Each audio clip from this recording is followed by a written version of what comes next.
And also that perfect moment where all the pairs have that high volatility moment there too, where when you go from one to the next to the next to the next, however you decide to play it,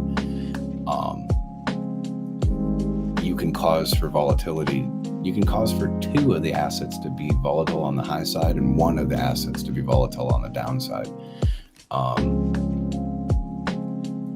So you can actually play the liquidity. Like let's say Hex was volatile on the downside, but the other two were volatile on the upside.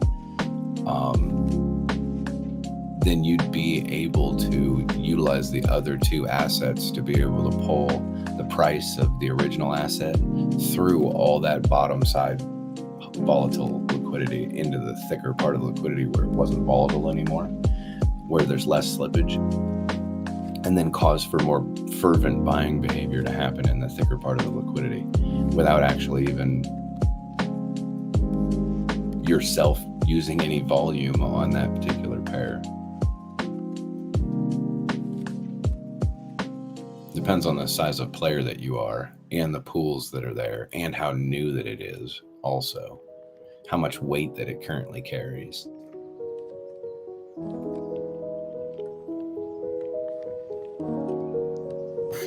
Yep, it's going to be super interesting to see what happens and all the arbitrage opportunities and everything you were talking about right now. That's going to be insane, especially the first days on the launch.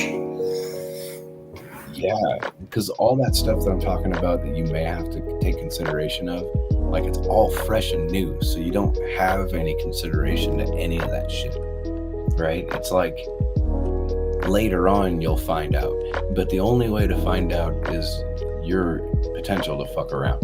Like I love that chart, right? Like you gotta fuck around to find out.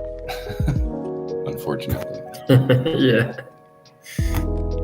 Which is not necessarily true. Like other people will find out too, based on whether your fucking around caused for you to vocally be like really happy about it or completely wrecked.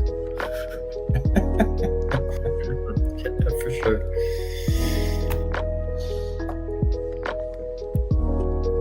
I don't know. Pulschain is you know, it like has to happen, right? Like there's so much wrapped up into it, and it's already gonna have a large amount of adoption and front end capability. Those other networks that people compare, like their launch price versus their X price, like now today, and what they're currently sitting at, and how advantageous it was for those people that got in early onto it. They didn't have like what Pulschain had. They started empty. They had to garner that participation afterwards. They may have had like a couple of projects that were on it, but they didn't become major until actual price appreciation started to happen. So it's taking over the availability for all of the assets at that current time to be able to just change their front ends and be participants right away. And it has a bunch of other communities that are sprouting up, like 150 some odd different communities that are sprouting up at that time. It's going to be absolutely fucking insane. And then when the appreciation, if Pulse like starts to prove itself and start to do what everybody thinks it's gonna do, and prove itself and other people right or wrong or whatever,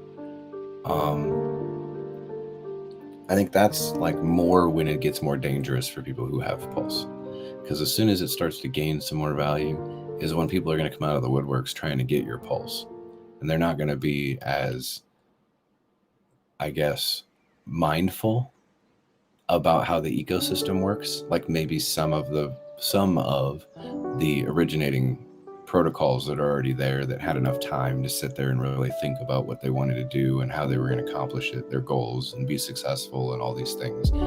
And you can kind of find out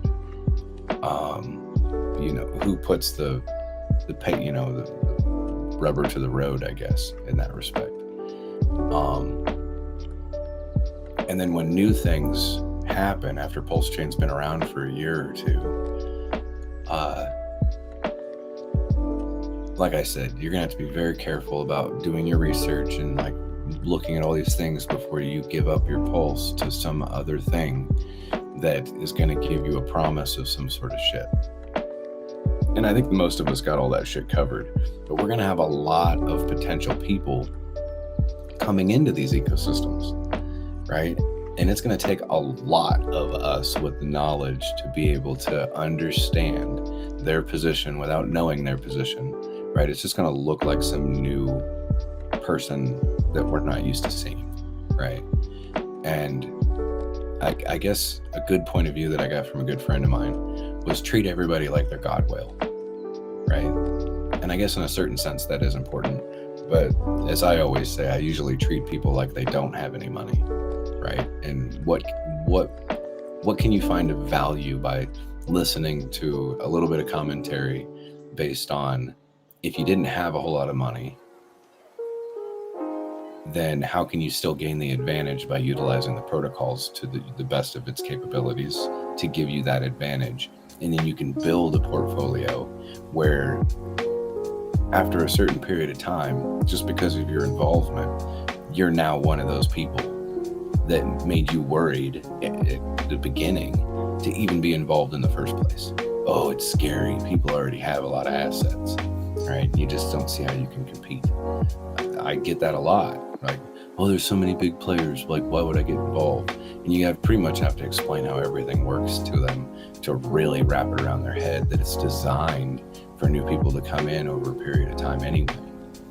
And it incentivizes them as new players to continue to keep playing. Just with Hex, it's already designed that way. So the rest of the protocols inherently are designed to facilitate the same needs, right? Which when you get into ICOSA, it being newer, it just becomes a little bit easier to understand, you know, that you could put in less dollars, get more money, get more Hex, get more t-shirts into story. That's just pretty much the way it is right now. The arbitrage transactions that happen between ICOSA and Hex, like, it's working. Like, people use it, people win from it, they make HSIs, they dump the thing, they get rewarded in ICOSA, they can sell some of the ICOSA across the amount of liquidity that's there. Then they can increase their staking pool to get more ICOSA in the end result. They can go get more Hex right away, keep building onto their pool, take advantage of the next time that the arbitrage is there. Like what Crispy had just mentioned earlier about the large arbitrage that was at the Hex ICOSA pair earlier and was utilized.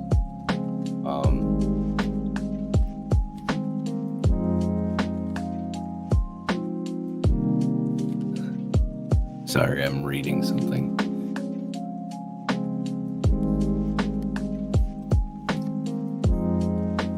Let's say on the liquidity part to the left of the line, buy or sellers left of the line.